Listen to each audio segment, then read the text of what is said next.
Meus amados irmãos, boa noite, que Deus nos abençoe nessa noite, dia do Senhor, onde mais uma vez estamos juntos para o louvor da glória do nosso Deus e, acima de tudo, para poder estudar a palavra do Senhor, que é o momento em que Ele fala ao nosso coração. E é sempre uma alegria estar nesse dia junto com os irmãos, podendo assim estudar a verdade de Deus. Que Ele então nos abençoe, que Ele nos ajude e que Ele nos oriente nessa noite, em nome de Cristo. Amém. Vamos abrir a palavra do Senhor. Estamos aí já há alguns domingos estudando o belo Evangelho de Marcos, o Evangelho do Rei, o Evangelho do Trono, o Evangelho da Cruz. Estamos estudando, já chegamos no capítulo 6. Eu quero que você abra Marcos, capítulo 6. Nessa noite nós vamos expor do verso 1 até o verso 13. Evangelho de Marcos, capítulo 6, do verso 1 ao verso 13.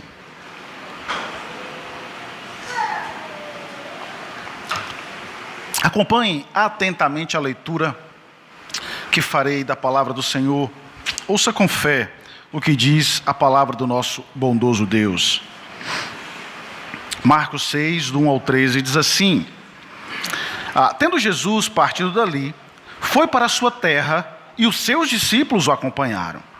Chegando o sábado, passou a ensinar na sinagoga, e muitos ouvindo se maravilhavam, dizendo: de onde vêm essas coisas? Que sabedoria é esta que lhe foi dada? E como se fazem tais maravilhas por suas mãos? Não é este o carpinteiro, filho de Maria, irmão de Tiago, José, Judas e Simão? E não vive aqui entre nós suas irmãs? E escandalizaram-se nele. Jesus, porém, lhe disse: não há profeta sem honra, senão na sua terra, entre os seus parentes e na sua casa. Não pôde fazer ali nenhum milagre, senão curar uns poucos enfermos, impondo-lhes as mãos. Admirou-se da incredulidade deles, contudo, percorria as aldeias circunvizinhas a ensinar. Chamou Jesus os 12 e passou a enviá-los de 2 a 2, dando-lhes autoridade sobre os espíritos imundos, e ordenou-lhes que nada levassem para caminho, exceto um bordão, nem pão, nem alforge, nem dinheiro, que fossem calçados de sandálias, e não usassem 2 túnicas. E recomendou-lhes que, quando entrardes em alguma casa, permanecei aí até vos retirardes do lugar. Se em algum lugar não vos receberem, nem vos ouvirem, ao sairdes de lá, sacudi o pó dos pés, em testemunho contra eles. Então, saindo eles, pregavam ao povo que se arrependessem, expeliam muitos demônios, curavam numerosos enfermos, ungindo-os com óleo. Amém. Vamos orar. Bondoso Senhor, nessa noite nós, humildemente, diante de Ti estamos, e rogamos ao Senhor que nos ajude, ao Senhor, quebre o nosso coração, nos auxilie para que possamos entender a Tua verdade. Por isso nós humildemente pedimos: desvenda, Senhor, os nossos olhos, abra, Senhor, o nosso coração, para que possamos olhar para a Tua palavra e entendê-la, e assim possamos guardá-la em nosso coração para não pecarmos contra Ti. Auxilia-nos, ó Cristo, nessa noite. É o que eu te peço em nome de Jesus. Amém e amém. Queridos irmãos, essa semana vi um vídeo que me deixou bastante perplexo e profundamente triste. Neste vídeo existia centenas de homens e mulheres ansiosos, aguardando o resultado de uma votação. E era visível a ansiedade no rosto de todas as pessoas ali. O que parecia é que aquele resultado mudaria por completo a vida daquelas pessoas. E quando o resultado saiu, a multidão vibrava, a multidão aplaudia e choravam de alegria. E ao ver essa cena, você poderia argumentar: estão comemorando o fim da fome, ou estão comemorando o fim de uma escravidão, ou a decisão em ajudar países em guerra, países que estão passando necessidade. Mas a comemoração não foi por nenhuma dessas situações. Todo entusiasmo, toda euforia, homens e mulheres comemoravam o direito de assassinar uma criança. Acabara de ser aprovado o aborto naquele país. Que mundo é esse? Saber que um holocausto de bebês começará a ser realizado de uma forma deliberada deve angustiar a alma e o coração de todo ser humano. Eu fico a me perguntar, será que essas pessoas não conseguem ver o tamanho dessa loucura? Como é que as pessoas podem achar isso ser normal? Será que elas não conseguem ver a maldade e a crueldade em tal ato? Será que essas pessoas vivem no mesmo mundo que eu vivo? Ou elas vivem um universo paralelo, onde não existe mal e nem existe bem? Porque para mim, para o que a palavra de Deus diz, isto é errado. A vida não pode ser decidida por conveniência. O que é que leva as pessoas a não enxergarem esse mal tão terrível? O que leva as pessoas a chorarem de alegria em um ato de tamanha perversidade? Por que elas não reconhecem algo que para nós é tão óbvio, é tão claro? A grande questão é, por que há tanto ceticismo com relação a Deus e sua palavra diante de tais pessoas? O nosso texto essa noite vai nos explicar o porquê. Veja bem, Marcos, nesse momento do seu evangelho, nos mostra uma situação muito difícil na vida do Senhor Jesus. Mesmo sofrendo oposição dos líderes de seus dias, nós sempre encontramos ali uma multidão aproximando-se de Jesus. Mesmo que a liderança o odiasse e rejeitava as suas palavras e não concordava com o que ele estava fazendo, nós sempre encontramos pessoas, mesmo que por interesses variados, nós sempre encontramos pessoas buscando o Senhor Jesus. Mas agora algo diferente vai acontecer. Porque o nosso mestre saiu das áreas dos seus atos extraordinários, onde as suas obras pareciam garantir um sucesso impressionante aos olhos de todos que estavam diante dele, e agora ele viaja para o seu próprio país. Certamente é de se esperar que lá ele fosse bem recebido. Era o seu povo, era a sua casa, seus vizinhos. Mas não é isso que acontece. Ele é rejeitado pelo seu povo. Aquilo que parecia tão óbvio, Jesus é o Filho de Deus, Jesus é o Messias, suas obras testificavam isso. Ele ressuscitou a filha de Jairo. Ele curou a mulher de um fluxo de sangue que sofria por 12 anos. Ele curou um paralítico. Ele curou um homem da mão mirrada. Ele curou um leproso. E tantas e tantas e tantas e tantas outras obras foram vistas por eles. Testificavam que ele era o Filho de Deus. Mas aquilo que era tão óbvio não foi visto dessa maneira por muitas outras pessoas. E Marcos agora vai nos explicar o porquê disso. Marcos vai nos explicar o que aconteceu e o que acontece hoje também. Verdade que reflete porque o mundo hoje não enxerga o óbvio à sua frente. Então, queridos, com essas informações em mente, eu vos convido a entender que o fato de estar acostumado com algo, com a familiaridade, nos faz perder o valor que ela tem.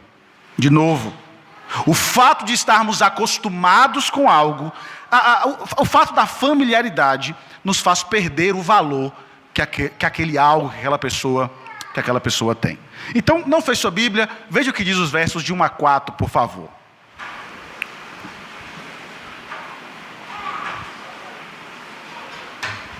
Diz assim: tendo Jesus partido dali, foi para a sua terra, e os seus discípulos o acompanharam. Chegando o sábado, passou a ensinar na sinagoga, e muitos ouvindo se maravilhavam, dizendo: de onde vêm essas coisas?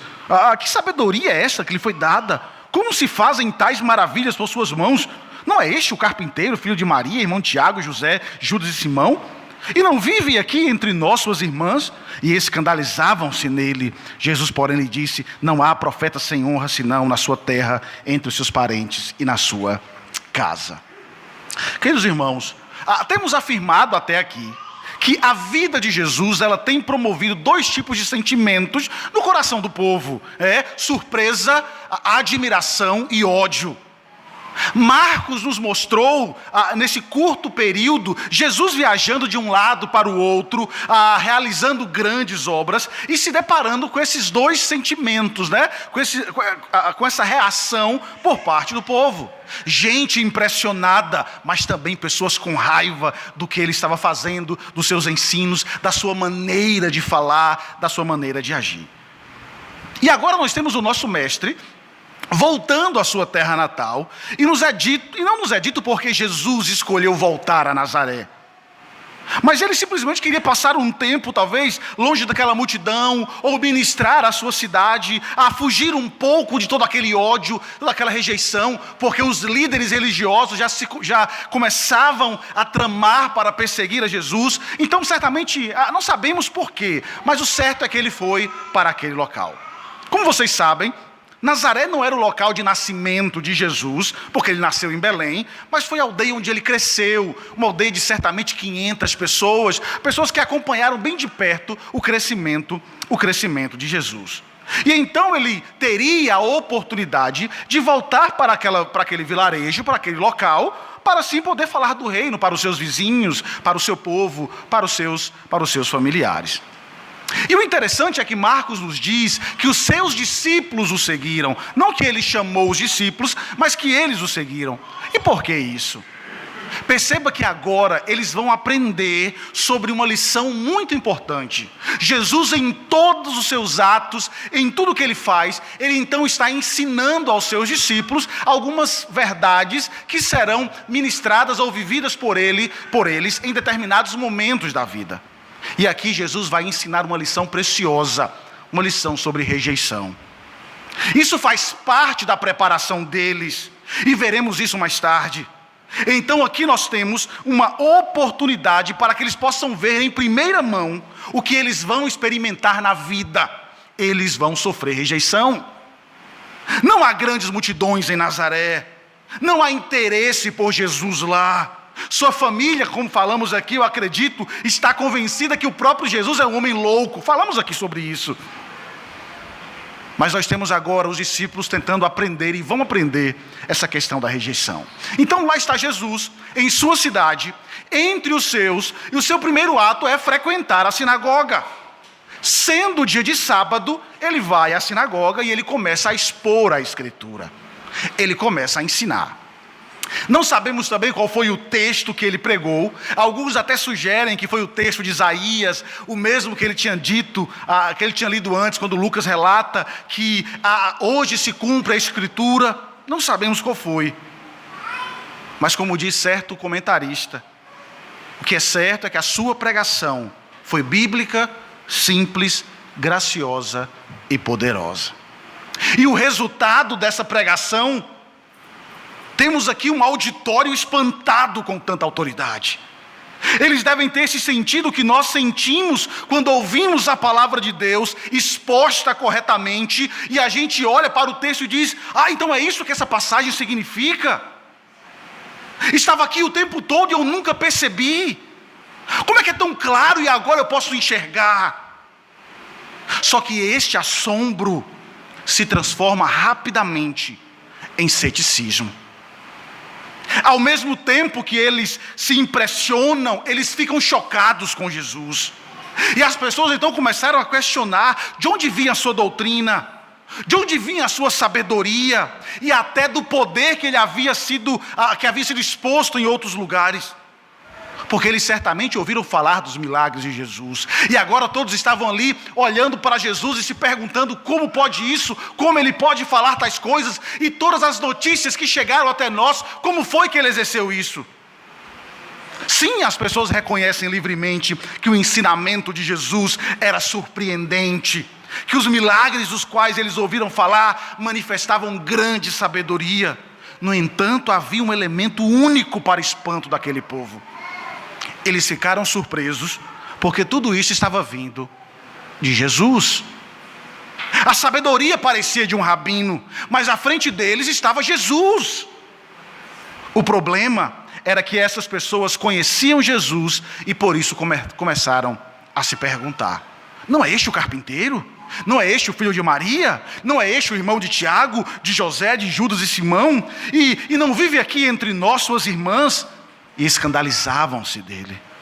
Queridos, essas perguntas aqui soaram mais ou menos assim: espera aí, este aí não é Jesus, aquele que nós vimos crescer? Esse aí não é aquele menino Jesus, filho de Maria? Quem ele pensa que é? Conhecemos sua história, conhecemos seus irmãos, como é que ele pode falar desse jeito? Essas perguntas não foram feitas em tom de surpresa, mas sim depreciativas. Muito do que eles disseram cheirava orgulho. Você pode enganar os outros, mas a nós não. Nós te conhecemos, vimos você crescer. Sim, você cresceu diferente ali de Judas, de Simeão, dos seus irmãos, suas irmãs. Você demonstrava ser um garoto diferente, mas não é para tanto. Nós conhecemos você, nós sabemos quem você é. E para piorar a situação, certos de que o primeiro argumento não iria ofender Jesus, então eles tocam em uma ferida, em algo que certamente traria constrangimento. Eles tocam em uma ferida aberta 30 anos antes. A frase adicional aqui, filho de Maria, é provavelmente depreciativa. A insinuação era clara. Mesmo que o pai de um homem estivesse morto, e provavelmente José já estava morto aqui, ele era ainda filho de José. Referir-se a Jesus como filho de Maria era lançar um estigma em sua mãe e nele mesmo. Ao trazer esta informação, eles estão levantando dúvidas sobre a legitimidade de Jesus. Rumores de que Jesus era um filho ilegítimo circulou naquela época. E é isso que eles estão fazendo aqui. Você, com essa sabedoria toda, sabemos a história da sua família, sabemos a história da sua mãe. Foi até comentado que você não é filho de José. Essa reação não causou surpresa em Jesus. Jesus havia alertado sobre essa reação quando o Messias viesse. Ele disse, o profeta, que ele seria desprezado e rejeitado pelos homens. Ele foi considerado de fato um homem sem honra. Jesus, que havia sofrido ataques sutis dos fariseus com seus argumentos teológicos, aqui em Nazaré, o abuso não tinha nuances sutis, ou apenas toques, ou palavras faliciosas, ou apenas indiretas. Não, aqui nós temos uma rejeição aberta e escancarada. O óbvio estava na frente deles, mas eles não enxergavam.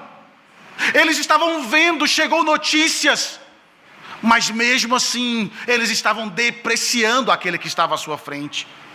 E a Bíblia diz que eles se escandalizavam dele. Eles não podiam tolerar que aquele menino que cresceu entre eles, que aquele que se afastou, que viveu entre eles, no meio deles, era assim tão diferente deles. Nesse aspecto, Nazaré era uma miniatura da história da humanidade. Uma história de rejeição ao óbvio. Uma história de rejeição ao Filho de Deus. E querido, veja que interessante. Às vezes a familiaridade faz com que você perca o assombro. Algo que é normal até certo ponto, mas que não deixa de ser muito perigoso para nós. Esse povo aqui não consegue entender como aquele que cresceu entre eles pode ser alguém especial. Queridos, muitas vezes nós não sabemos honrar o que é nosso. Você já notou isso? Por vezes o costume faz com que desprezemos aquilo que realmente é bom. Em nosso feriado, conversando ali com o irmão sobre a vida dele antes de Marabá, ele me disse algo que eu vou utilizar aqui no sermão. Ele disse que quando criança ele era louco por biscoito recheado. E aí o pai dele então comprou um supermercado. E ele pensou assim, vou me esbaldar em comer biscoito recheado. E realmente ele comeu muito. E no final ele disse assim, hoje eu não consigo nem olhar para biscoito recheado. Veja, é normal você abusar de algo assim. Comeu demais. Mas normalmente nós abusamos. E o problema é que às vezes nos tornamos indiferentes a coisas maravilhosas da palavra de Deus. E esse é um perigo real que nós corremos. Podemos estar diante de algo extraordinário, mas que pela familiaridade, por ter todos os dias, nós nos anestesiamos e não sentimos mais nada. Hoje nós temos pessoas que não se surpreendem mais com o Evangelho, que não olha mais para Jesus, para a sua vida, para a Escritura, com aquele olhar de surpresa, de amor, de paixão. Paramos de ser incomodados por coisas, por situações e por pecados que deveriam nos incomodar, mas porque fazemos tanto, porque estamos tão envolvidos e se tornou tão familiar, nós não fazemos mais nada, não sentimos mais nada. Você não sente mais incômodo como antes quando não vem à igreja. Você não sente mais o mesmo desejo de aprender do Evangelho como antes. Ter perto, ter sempre, nos deixa acomodado, e isso é um perigo. Isso é um perigo. Jesus disse para Israel, quando eles se sentiram assim, e já falamos aqui, que até o que vocês têm lhes serão tirado. O nosso comodismo, essa acomodação, o nosso conformismo, pode fazer com que Cristo tire de nós o que nós temos, para nos trazer de volta para Ele. Veja que familiaridade gera rejeição. Nazaré é a prova disso. Eles acreditavam que sabiam tudo sobre Jesus. Sendo assim, ele não podia ser o Messias. Veja a perversidade do coração humano.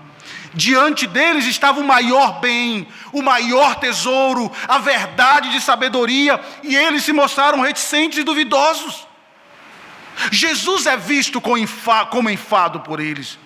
Queridos, é triste admitir que às vezes isso acontece com a gente. Temos a palavra de Deus, a verdadeira sabedoria que liberta em nossas mãos. E como nos sentimos diante dela? Cansados, não lemos, reclamamos que não temos tempo para nada. E quando lemos, nós não nos surpreendemos, porque fomos ensinados às vezes de forma errada, ou aprendemos de forma errada. Nós não conseguimos ver como tudo se encaixa na obra da redenção. Quando olhamos para algumas histórias da Bíblia e dizemos: não, essa eu já sei, a história de Davi, não, já conheço um menininho pequeno que enfrentou um gigante. A história de Sansão, não, a história de Sansão eu já conheço, também um homem cabeludo que perdeu uma aposta, ou que cortou o cabelo, que tinha um segredo.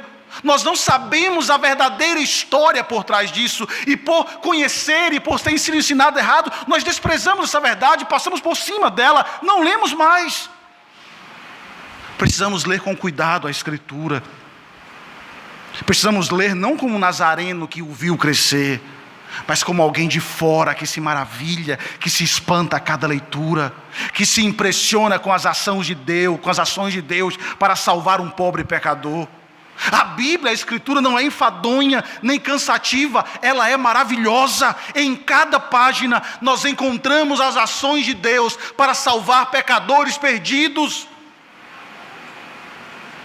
Nunca se esqueça disso.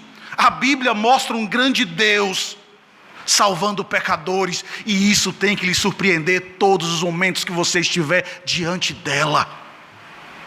A familiaridade com ela não pode deixar você acomodado. Agora pensemos em algo mais nosso, em algo mais local. Às vezes deixamos de nos maravilhar com o que Cristo tem feito em nossa própria igreja, porque olhamos para outros arraiais e pensamos: se fosse aqui. Olhamos para aquela equipe de música de outra igreja, que parece mais uma apresentação, um show, e dizemos: se fosse a nossa equipe, se eles fizessem isso, se eles tocassem isso ou tocassem aquilo.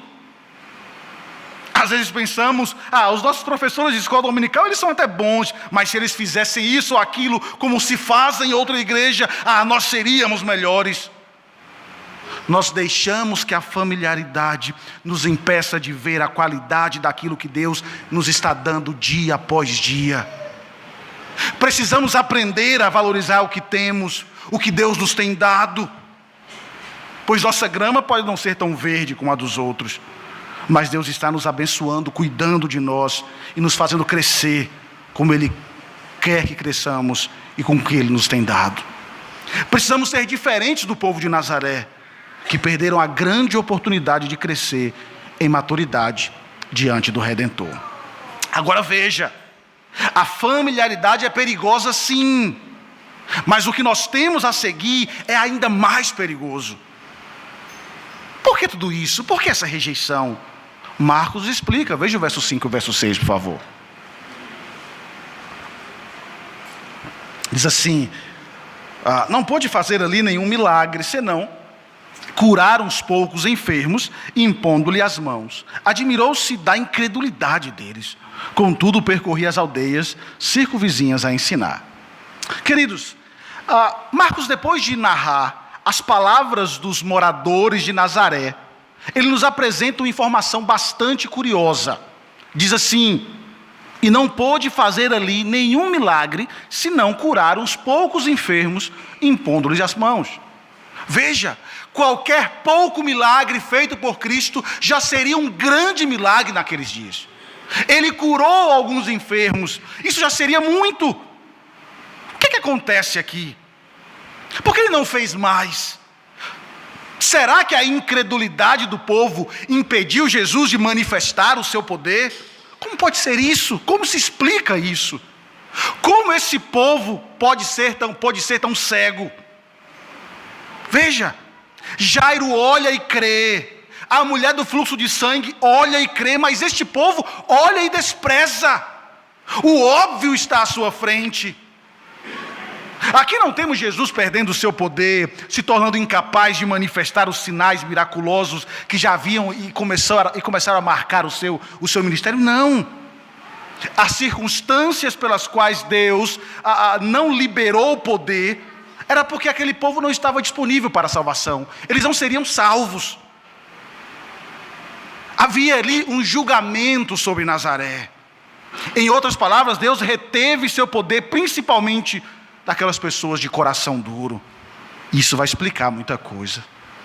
Perceba algo interessante. Assim como essas pessoas ficaram atônitas com Jesus, Jesus ficou surpreso com elas. E ele ficou admirado da incredulidade daquele povo. Parece estranho que Jesus tenha se surpreendido ao encontrar a incredulidade em Nazaré. Afinal, ele estava lidando com incredulidade o tempo inteiro. Líderes, pessoas perguntando, os próprios discípulos: quem é este?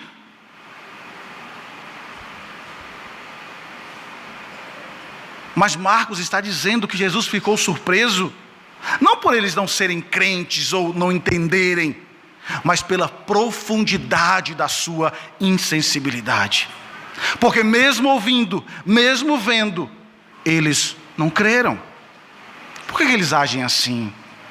Por que eles não veem o óbvio na frente deles? A resposta é simples, queridos. Com a incredulidade vem a hostilidade.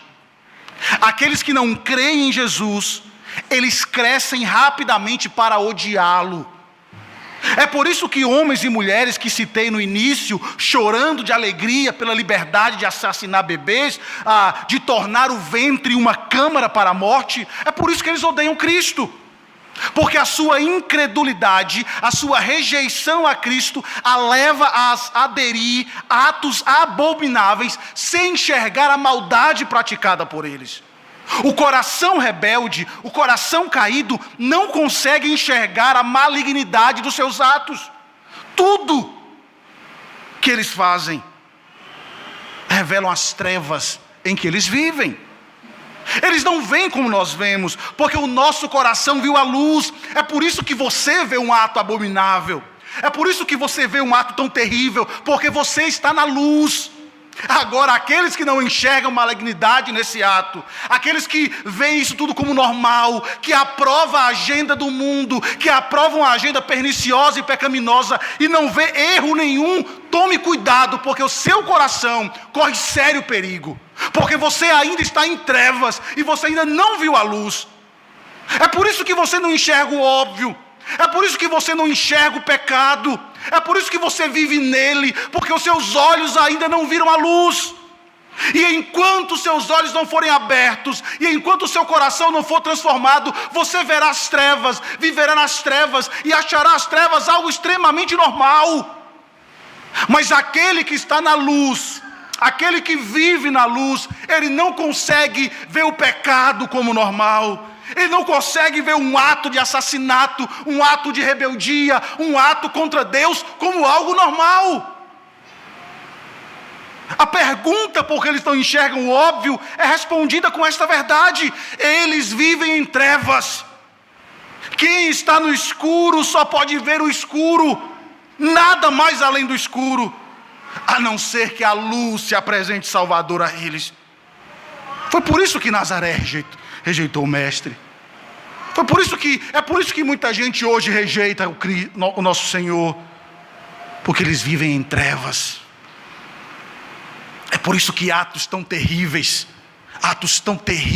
praticados pelos homens são vistos e defendidos como normais por essa sociedade, porque eles vivem em trevas. Agora, mais uma vez, por que Nazaré, aquele povo, não creu em Cristo? Foi porque eles viram o trabalho de suas mãos, porque era um mero carpinteiro? Ou porque conhecia a mãe? Ou porque conhecia os seus irmãos e irmãs? E aqui está a prova contra a doutrina da Igreja Católica sobre a virgindade eterna de Maria, que Maria se manteve virgem, que ela não se casou, que ela não teve relação. Teve filhos. Jesus teve irmãos e irmãs, aqui está a prova disso. Não era porque essa rejeição de Nazaré, não era porque ele tinha esse conhecimento apenas de Jesus, mas é porque eles tinham corações endurecidos, não regenerados. A menos que o Espírito Santo renove esses corações, ninguém verá a luz de Cristo. Aí talvez você pense assim: mas se tivesse feito algum milagre grandioso, como ressuscitar a filha de Jairo, ou se ele realizasse algum grande milagre ali, porque o texto diz que fez apenas uns poucos milagres, mas se ele realizasse um ato grandioso, talvez as pessoas pudessem acreditar nele. O único sinal que Jesus deixou para que os corações deixem de ser duros é a pregação da palavra. Milagres não servem para mudar. E isso foi visto nos dias de Jesus, porque mesmo depois de virem tantos milagres, eles não mudaram, tornaram-se ainda mais incrédulos. Talvez pensemos como aquele rico da parábola do rico e o Lázaro, nós já pregamos aqui sobre ele, que depois de estar em tormento disse ao pai Abraão: mande Lázaro, pelo menos para avisar os meus familiares e os meus parentes, porque certamente se eles virem alguém que ressuscitou dos mortos, eles vão acreditar que isso aqui, que esse lugar existe, que o inferno existe, que o lugar de tragédia existe. Então, se um grande milagre acontecer, as pessoas vão acreditar. Não vão acreditar. E sabe por que não vão acreditar? Porque uma pessoa ressuscitou dos mortos, uma pessoa anunciou a verdade, uma pessoa foi vista por 40 dias andando entre as pessoas, e elas rejeitaram o Filho de Deus. Se a palavra não convencer o homem, milagre nenhum convencerá. Se a palavra não mudar o seu coração e não levar você a entender a malignidade de atos pecaminosos, nada mudará o seu coração. Se você não mudar de vida, porque a palavra de Deus está mostrando para você qual é o caminho da luz, nada mudará o seu coração. Mesmo que os túmulos lancem seus mortos fora, você ainda será uma pessoa incrédula, cética e não acreditará em Deus. É necessário que essa palavra transforme e mude o seu coração.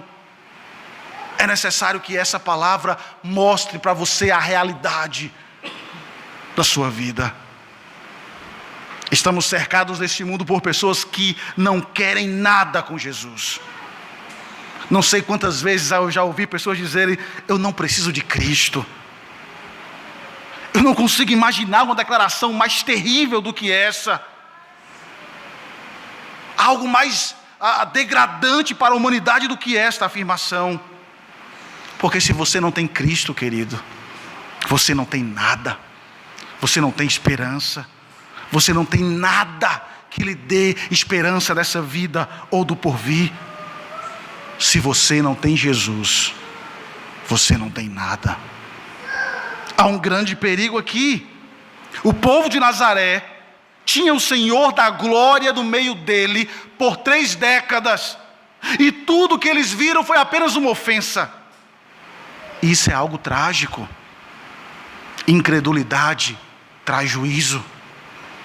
Talvez você está andando aqui há muito tempo. Talvez você tenha até crescido nessa igreja ou em outra igreja.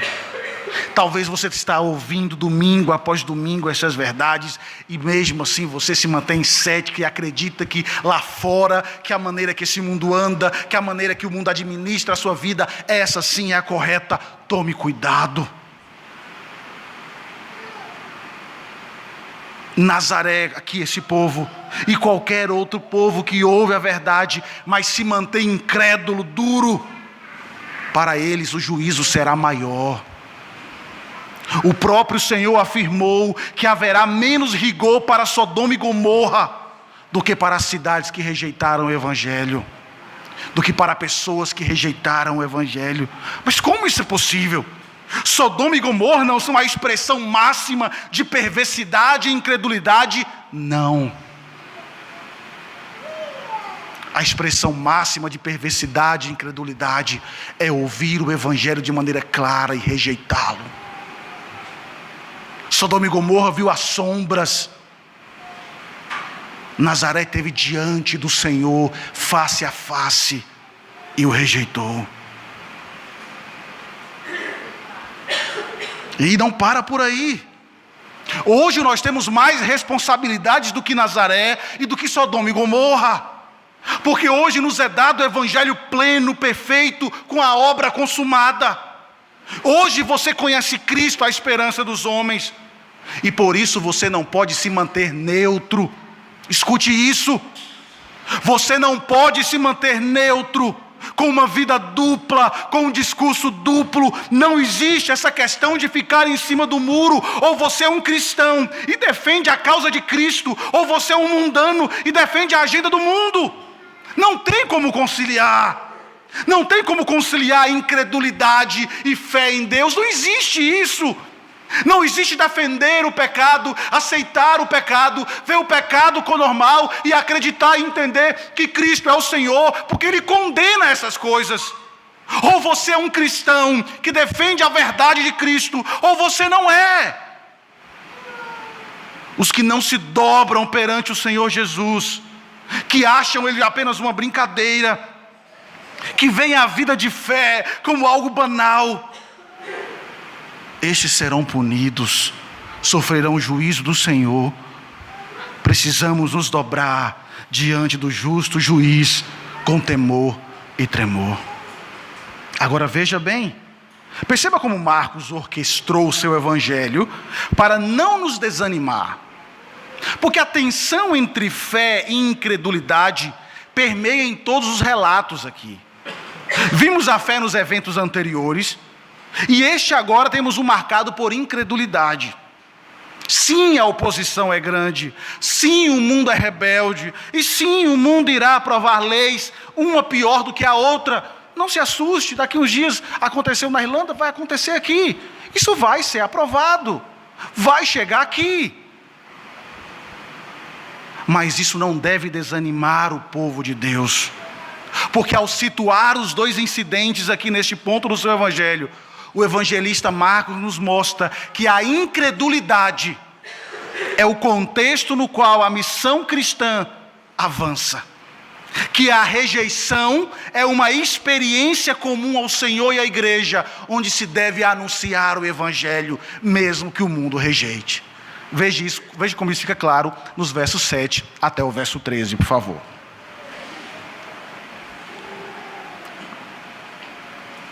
Diz assim: chamou Jesus os 12 e passou a enviá-los de 2 a 2, dando-lhes autoridade sobre os espíritos imundos.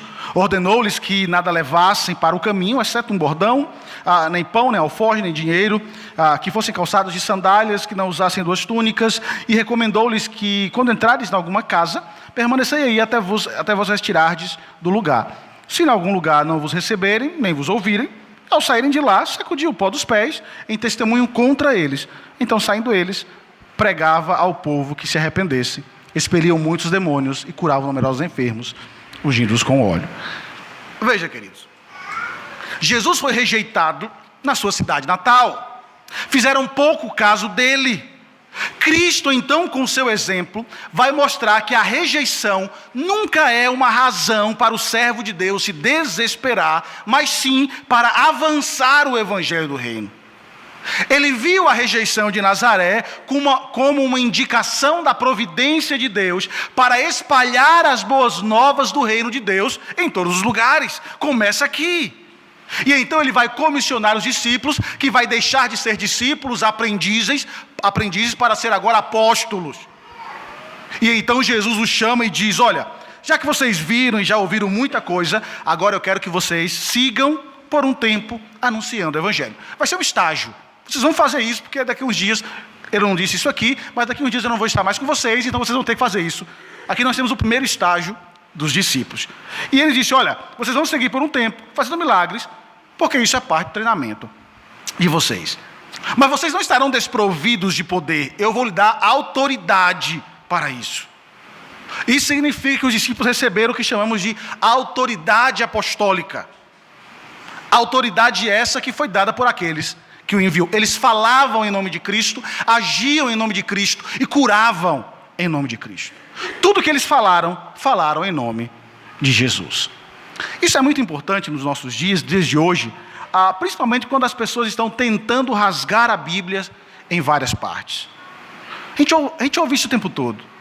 Eu gosto de Jesus, Deus é amor, Jesus é amor, mas eu não suporto Paulo. Eu não suporto o que Paulo diz, eu não suporto os escritos de Paulo, porque Paulo é um machista.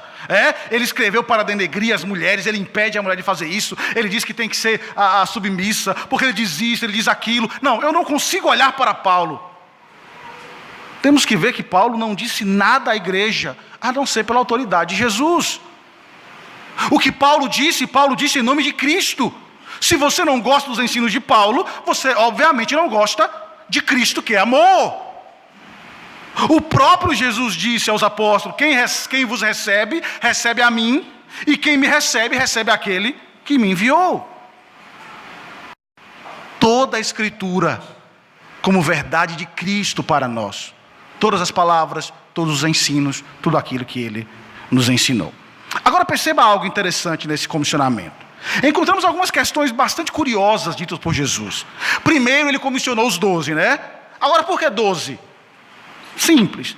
Lembra-se que quando Israel foi formada, ela foi dividida em 12 tribos, e agora, ao enviar os 12, Jesus indica que está formando um novo povo, um novo Israel, um Israel mais amplo, mais belo, que envolve pessoas de toda tribo, língua, povo e nação. Jesus agora está dando início à igreja. Não é mais a nação, agora é a igreja, o novo Israel, eu e você. E então, por meio da pregação, do trabalho deles, nós temos o início da igreja, o início do novo Israel. E mais, Jesus, ao enviar, adiciona outra questão: vocês vão em duplas. Por que ele faz isso? Jesus os manda de 2 em 2. Isso é curioso. Porque se fosse de 1 a 1, eles teriam coberto mais locais. Se eles tivessem enviado de 1 a 1, cada um indo por uma aldeia, isso teria dobrado o alcance missionário naqueles dias. Mas enviando de 2 em 2, o Senhor mostra a importância do companheirismo no trabalho. É muito melhor estar no campo de batalha com alguém de confiança do que estar sozinho. Imagine você sozinho sendo rejeitado por pessoas. E Jesus disse que isso iria acontecer, porque aconteceu com ele. Então é melhor serem 2 do que 1. Um ajuda o outro, um encoraja o outro. E isso é uma grande bênção. Isso acontece em nossas igrejas hoje. Porque pastores não trabalham sozinhos. Eles são ladeados por outros pastores, os presbíteros, aqueles que pastoreiam juntos, aqueles que cuidam juntos do rebanho, aqueles que animam e consolam quando os dias não são bons. E isso é fundamental. Ouvir que não devemos desistir, que o Senhor está ao nosso lado em momentos difíceis, é extremamente animador. Agora, quando não ouvimos, quando não temos ninguém para apoiar, é sempre mais difícil. A caminhada sozinho é sempre mais dura. E os discípulos iriam experimentar isso. E estaria lá, um ladeado do outro, dizendo: não desanime, isso vai acontecer, mas olhemos para Cristo. Isso acontece em nossas vidas. Quantas vezes você já passou por momentos assim, de estar sozinho, triste, desanimado, e de repente alguém que anda lado a lado com você diz: não desanime, levante-se. Isso é extremamente animador. Mas veja, ainda temos algo curioso nesse texto. Por que Jesus diz, falamos hoje pela manhã, por que Jesus diz para não levar nada, no máximo cajado, mas para deixar o alforje, o pão, o dinheiro, e não levar nem 2 peças de roupa, mas apenas uma? Veja, Jesus está ensinando aqui àqueles apóstolos que eles deveriam confiar em Deus. Que essa jornada não seria uma jornada louca, sem planejamento, mas sim uma mostra que Deus estaria no controle da igreja, no controle de tudo. Eles deveriam dedicar ao ensino do Evangelho, que Deus iria providenciar tudo para eles. E essa providência viria por meio do cuidado de outras pessoas. Eles iriam depender da ajuda de outros. E isto é muito interessante. Jesus deixa implícito aqui que eles iriam se hospedar em algumas casas para pregar o Evangelho. E eles não teriam que se preocupar com pão, porque aqueles que estavam recebendo o Evangelho deveriam preocupar-se em sustentá-los com as suas necessidades físicas. E eles então poderiam proceder nessa missão e concentrar nela com mais tranquilidade. Aqui está o fundamento para o pacto entre igreja, pessoas que ouvem o Evangelho, e o seu pastor. Eles se afadigam em ensinar, em alimentar espiritualmente aqueles que ouvem, que se alimentam do Evangelho, conduzidos por Deus. Essas pessoas, aqueles que ouvem o Evangelho, então sustentarão aqueles que estão nessa tarefa de anunciar o reino. Isso fica claro quando Mateus, ao citar o mesmo texto, ele diz: todo trabalhador é digno do seu salário. Jesus está ensinando aqui a relação entre os que trazem a palavra e os que recebem a palavra. Uma relação de dependência, de cumplicidade, não um contrato de trabalho, porque não é isso que nós temos, mas uma relação, ou uma aliança profunda, ligada pelo amor, forjados pela palavra de Deus. A ideia é: você cuida de nós, nos ensina, nos mostra a verdade sobre Cristo, sem nada atrapalhar, sem preocupações de fora, porque nós cuidaremos de você. Você se dedica em ensinar e alimentar o nosso espírito, e nós cuidaremos do que for necessário para a sua vida. Essa é a ideia que nós temos aqui. É nesse momento que nós encontramos a aliança entre aqueles que pregam e aqueles que recebem a mensagem da cruz. Veja, hoje nós temos um mundo que fala muito mal de pastores, que os chamam de enganadores, de aproveitadores, de ladrões. E em boa parte das vezes o mundo tem razão. E isso está acontecendo a rodo nesse mundo. Homens que se aproveitam da fé, lobos enganando o povo. Muitos estão aí iludindo, roubando, enganando fiéis, brincando com a fé do povo. Mas na verdade eles estão brincando com Deus, e Deus os cobrará. Esse bando de impostores acabam maculando a imagem daqueles que pregam a verdade, que se afadigam no ensino do Evangelho e que são associados a eles. Em muitos lugares, por causa dessa imagem, se perdeu o princípio da cumplicidade, se perdeu o princípio desse pacto, se perdeu o amor, por acreditar que será mais fácil a vida da igreja. Agora, o caminho mais fácil nem sempre é o correto. O cuidado mútuo é algo que evidencia a obediência ao Senhor, revelando que tanto igreja e pastor confiam na providência de Deus. E é isso que Jesus está ensinando aos discípulos. Agora veja, esse cuidado, essa provisão que eles teriam, não demonstraria que tudo seria fácil, que não é.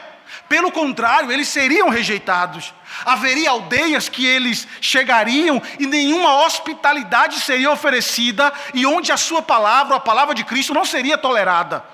Nessas situações, eles deveriam sacudir a poeira dos seus pés como testemunho de advertência e partirem para outro lugar. Era costume dos judeus piedosos remover cuidadosamente dos seus pés toda a poeira para não trazer a contaminação do mundo pagão a Israel. Receber ou não o evangelho demonstraria quem seria salvo. A missão dos discípulos possuía um caráter seletivo. E então, em obediência à sua comissão, sem se preocupar se enfrentariam oposição ou não, os 12 proclamam o evangelho por meio de suas palavras e por meio das ações. E eles pregam, e pessoas são convertidas, e pessoas são curadas. A pregação dos apóstolos eram precedidas por milagres. E a questão é, para a gente finalizar, por que não acontece hoje? Porque eu não estou aqui pregando e fazendo milagres como os apóstolos faziam. Porque esses sinais faziam parte, ou eram partes específicas da época da igreja naqueles dias. Ali era o início, o evangelho estava chegando em lugares que nunca ouviram falar da redenção, que nunca ouviram falar de perdão de pecados, de expiação, nem mesmo de pecado. E então os sinais revelavam a grandeza do anúncio do reino. Nós não precisamos mais de sinais para crer. Hoje nós temos a verdade revelada.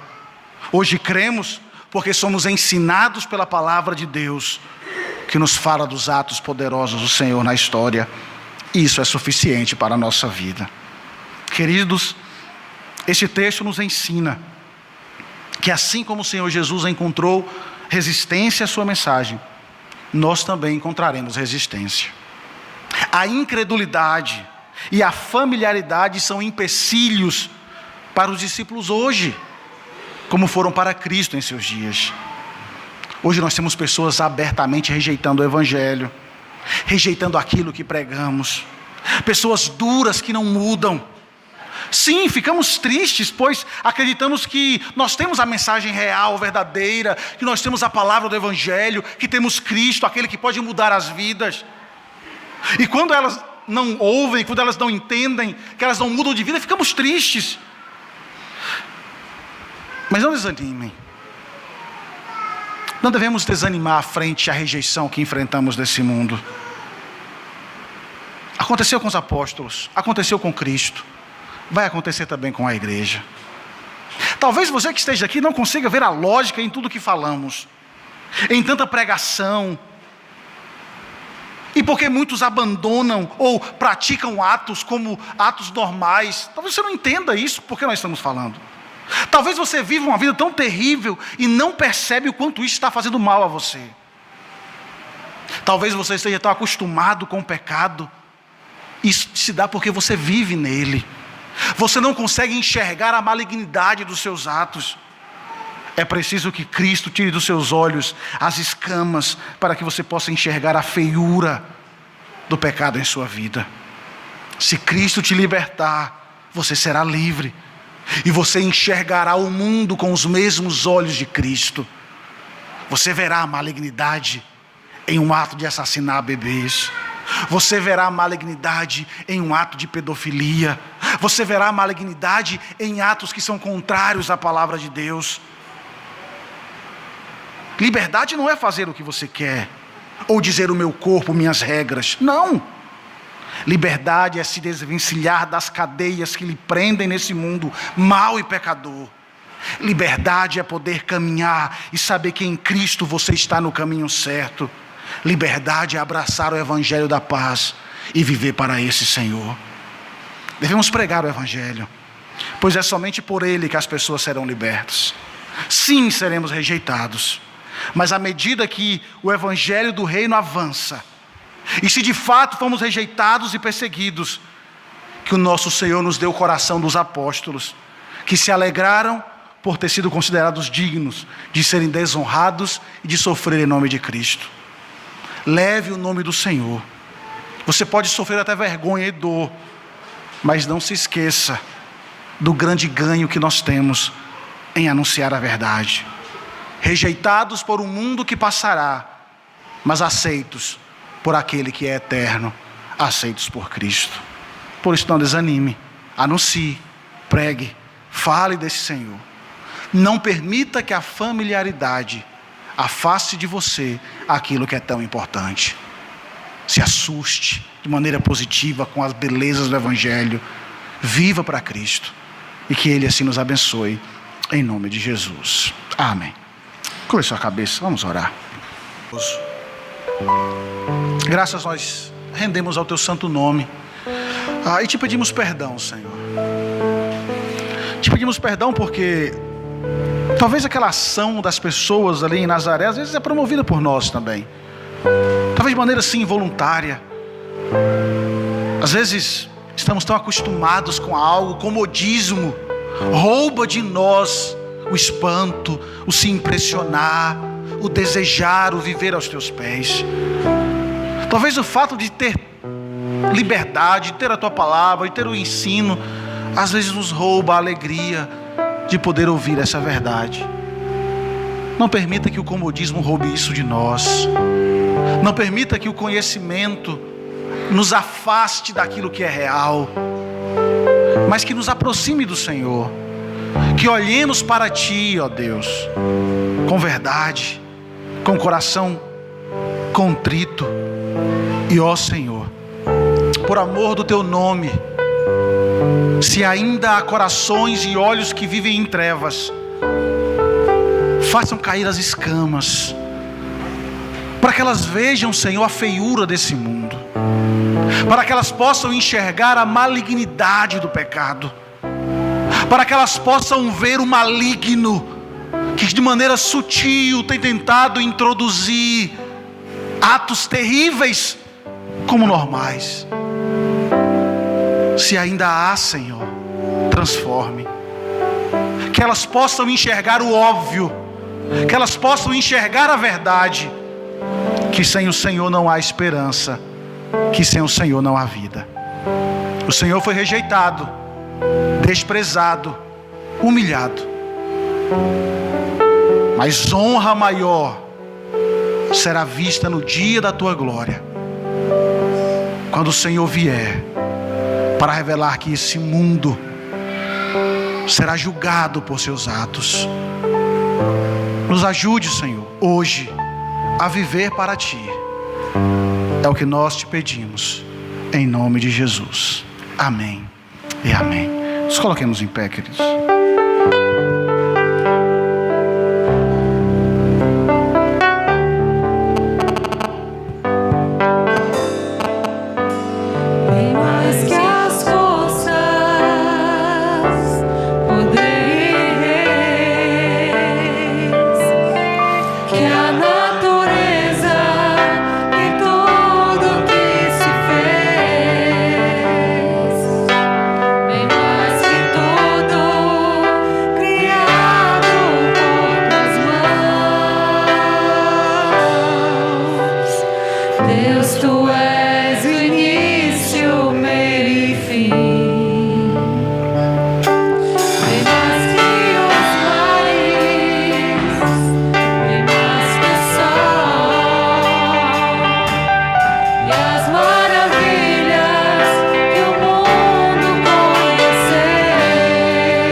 Vamos orar.